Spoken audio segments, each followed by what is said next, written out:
Ito na ang part 2, karugtong ng part 1 na patungo na sa Antipolo.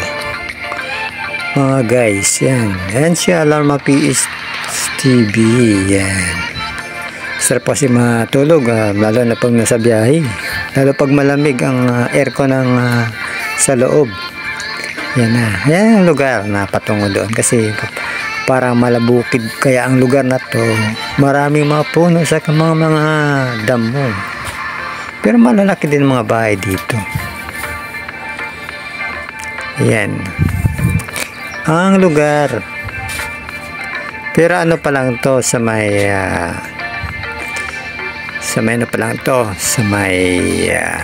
lugar na Rosario. Ano pa lang to. Pero dinadaanan talaga to kasi pagpatungo doon nilalampasan pa. Hanggang sa makarating sa parang malaprobensya lugar. Ayan mga guys. Yan tala pag papatungo ka na doon, marami kang nadaanan ng mga lugar na basta may mapupuno na yan. Ayan, yan ang lugar na sinasabing papuntang malaprobensya. Probinsya. Kaya maganda sana tumira dito kaso ang layo. Malayong lugar. Kaya maganda kung mayroong kang service. May motor o kaya may sasakyan siyempre. Saka maliwalas dito ang lugar kasi mga ilan-ilan lang ang bahay dito. Conforme sa Manila. Sa Manila kasi doon na karamihan doon squatter, saka pag sa Manila naman ang mga bahay doon naroon sa dikit-dikit siya. Pag dito sa malaprobinsya malalayo siya. Lalo pag dinadaanan ng Cavite, dinadaanan yan. Talaga ano ang mga bahay doon na agwat-agwat siya. Ayan ang lugar na binabagtas patungo sa Antipolo. Pero diretso na talaga to. Sa ano pa lang kasi to, sa highway. Pinaka main highway patungo roon.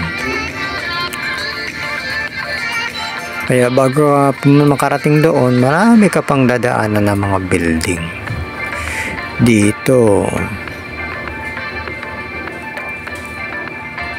Kaya ang mga sasakyan ang bibilis tumakbo. Kaya minsan lang magkaroon ng traffic dito pag sa umaga. Pero pag sa hapon naman ay nagkakaroon siya ng traffic. Diba? Marami nagkakaroon na siya ng puno dito. Lalo na dun sa pinaka pupunta namin na lugar ay maraming puno talaga. Katulad na to.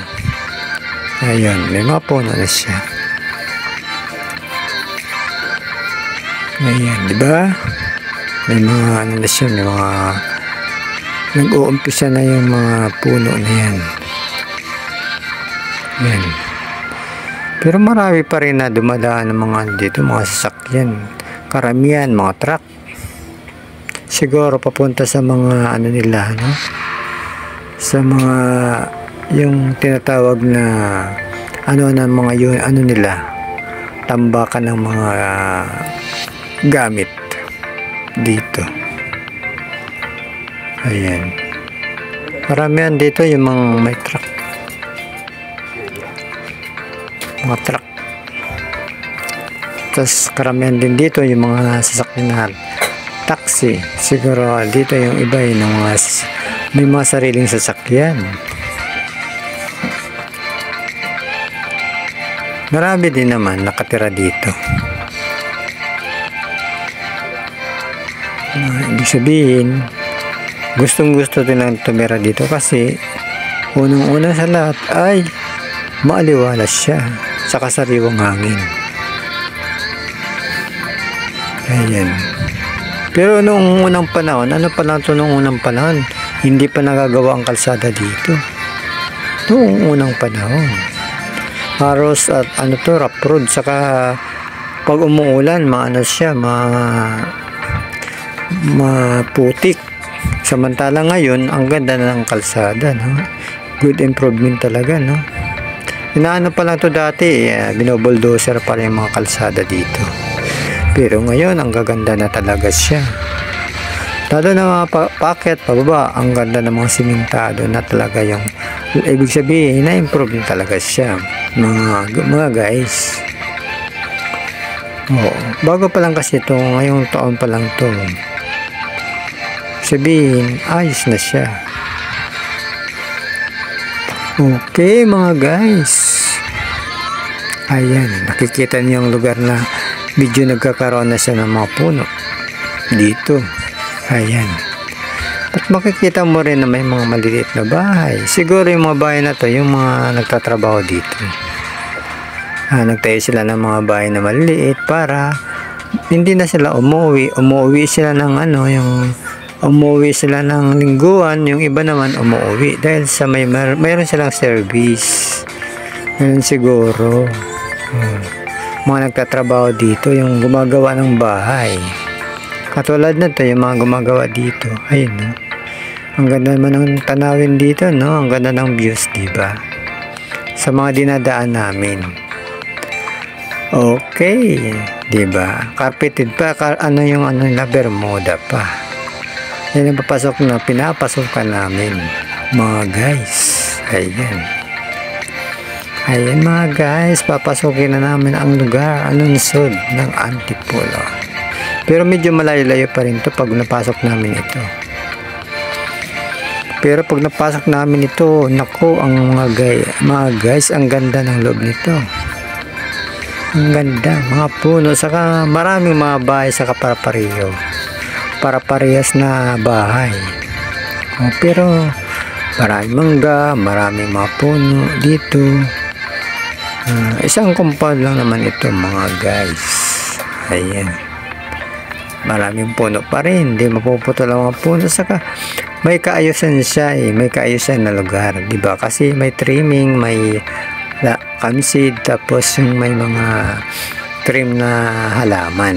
Saka may maraming mga mangga dito. Ayan, kita mo, diba? Ayan. Tapos yung mga dito, yung mga damo dito, sa nangamatay na kasi sinusunog nila to. Ayan, kasi lalo na sa walang mga yung mga damo lang to. Ang naiwan na lang dito, yung mga puno, katulad ng mangga. Ayan. Ayos. Sa katagalan nito, lalong gaganda ang lugar na to. Kasi inaayos pa lang siya. Medyo may pa siya. May rough road pa siya. Pero inaayos na rin lugar na to. Ayun, halos mga puno, diba? Guys, dito. Pero bago tayo pumasok doon, meron tong gate. May gate pa to. Pero sa na to, ang ganda, yan pababa na tayo. Ayan, napakatahimik na lugar. Ayan, napakatahimik, diba? Pero makikita mo ang tataas ng bahay dito. Ayan, diba? Ayan, ito yung mga puting bahay. Ayan, mga puting bahay pag sa malayo. Pero pag nalapitan mo siya, ang lalaki pala siya. Ayan. Sa lugar na Antipolo. Antipolo pala to. Okay. Yung mga puti na makikita natin kanina na ang liliit siya. Nakulay puti. Pero pag nalapitan mo siya, ang lalaki pala. Diba? Kaya, maganda rin dito pag nakatira ka dito. Siyempre. May mga kapitbahay ka rin dito. Saka, isa pa, kumpleto din ang tubig dito. Kaya, kaso malayo dito yung trabaho. Kaya kailangan dito, mayroon kang service, saka mayroon kang sasakyan. Diba? Kaya napakaayos ng lugar. Pero may makikita ka rin naman, nagsisilak yan ang babae dito. Kompleto din siya. Yun, no? Sobrang laki pa nga eh. Kaya, andito nga lang kami at nakuhanan ko ng video ang labas kasi inaano ko lang sa bintana. Ang ganda ng mga views, diba? Kaya support na rin din sa aking channel sa Alarma Kids TV. Kasi para sa totoo lang, parang nakapunta na rin kayo dito. Ayan, diba? Sinishare ko to para kahit papaano makikita mo ninyo ang lugar kung saan ang ganda ng lugar sa Maynila at saka sa probinsya. Ito ang probinsya na malapit sa Maynila. Ayos. Diba? Baka makakita ka rin dito ng mga may tricycle, saka mayroon din mga nagmumotor karamihan. Ayan, diba? Okay, ayos lang. Diba? Kaya mo talaga mabilis ang sasakyan mo dito kasi wala ka naman masasalubong ng mga sasakyan dito. Kundi puro minsan makasalubong ka, mangilan-ngilan lang siya. Mangilan-ngilan lang. Saka karamihan makikita mo dito mga puno, saka mga damo. Kaya yung mga damo dito, alam mo yung ginagawa nila, sinisilaban nila ng ng nakikita ng brown sila, sinisilaban nila yan, sinisigaan nila sa sa gabi para unang-una sa lahat yung mga lamok, nawawala mga lamok, nababawasan siyempre kasi pag sa gabi kasi dito, pag nasa labas ka, ang daming lamok. Kaya ginagawa nila yung mga dito natutuyo ng mga damo, sinisilaban nila para pang pang pampausok siya. Katulad ito, di ba nagkulay brown na siya? Sinisigan nila yan, pero ang naiiwan na lang talaga dito yung mga tunay na damo. Yan. Saka isa pa, nagsisilbing pataba ito sa lupa. Siyempre, ang ganda siguro ng lupa dito. Ang lupa dito yung kulay brown siya, na maganda sa halaman dito. Pag ang lupa dito hindi siya matigas, kulay brown sa lupa, saka maganda sa halaman. Papataba ang mga gaganda ang halaman dito. Saka magandang taniman dito ng mga mangga, tapos mga gulay. Maganda dito magtanim ng mga gulay. Siyempre. Ayan.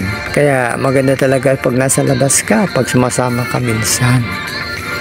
Kahit ang bigat pang mga dinadala-dala at kung ano man ginagawa doon, ayos lang.